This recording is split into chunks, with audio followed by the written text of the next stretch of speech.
as an occupational therapist, you look at three main components: self-care, productivity and leisure in the home environment. So we'd look at a lift, for example a Stiltz lift, on the basis of we've tried providing advice, we've looked at modifying the environment through equipment, and we can't do that, so we are looking then at an adaptation. We would move to a through floor lift usually after considering a stair lift. Now, unfortunately, stair lifts don't solve all problems. Extra mop stick rails or banister rails don't either. For example, if an elderly grandparent was in a property, it'd be maybe a mum and dad and grandchildren, and a stair lift could actually be a hazard for the other occupants in the property.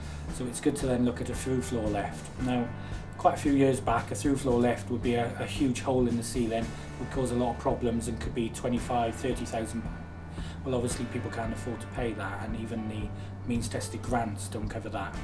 Looking at a Stiltz lift, for example, you can fit them in quite a lot of properties, and they're very well budgeted for. They can be sort of assessed for, set up and installed within a matter of days, which is fantastic. A lot of people have lived in the same home for a long time.